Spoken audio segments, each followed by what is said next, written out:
Ladies and gentlemen, boys and girls, it is SEMA week, and I am about to head down to Las Vegas tomorrow to go see a bunch of our dealers and our suppliers. I'm really excited to tell you about something that we have been working on now for over a year. Before I do that, big shout out to the cameraman, Brandon. This is Velocity AP.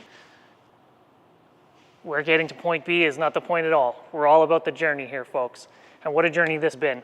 We actually received our first working prototype 2300 blower from Harrop Engineering in Australia over a year ago. So we received that in August, and we have been testing it on this car. Why have we been testing it for a year, you might ask?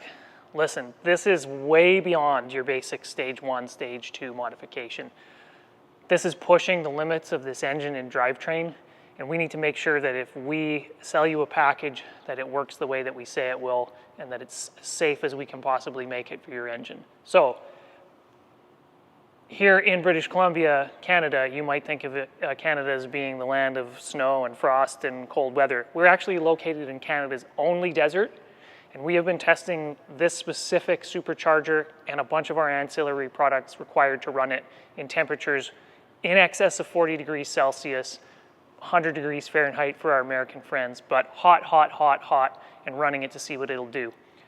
If you live in a cool Northern European environment, you might never see those kinds of temperatures, but we need to make sure that this works in the Middle East, this works in Texas when it's the summertime, this works on a hot, hot day in Arizona, and it does so with a bunch of safety margin built in to the way that we calibrate it. So we're really excited to be launching this package. It's been a while to get it to the market. We're launching it initially for the F-Type, the F-Pace SVR, and we'll be expanding the offering for the other 5-liter supercharged Jag engines.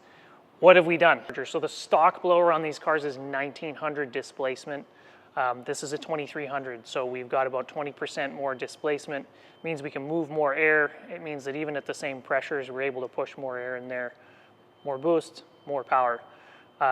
When we launch these kits this week, we're going to be having production underway for a few of the components that need to come with it.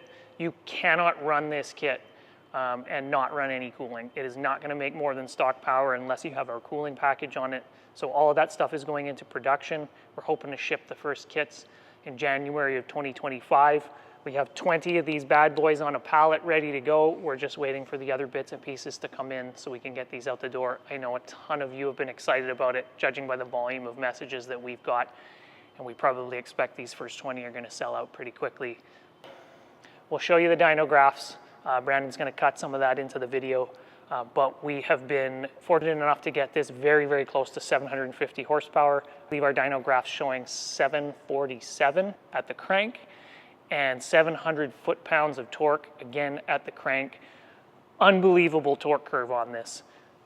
It's almost a straight line. You have peak torque for a very, very fat portion of the torque band, and you have very close to peak torque at either end of it as well. So absolute torque monster. These things are going to be a total handful in rear-wheel drive. If you have all-wheel drive, it's still going to be a handful.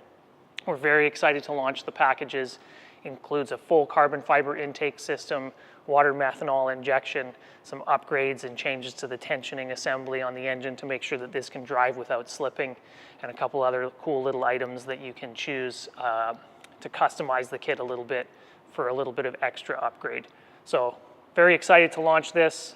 We'll see you all down at SEMA 2024. If you're there, give us a shout, and I'm hoping to see a lot of these kits on people's cars this year.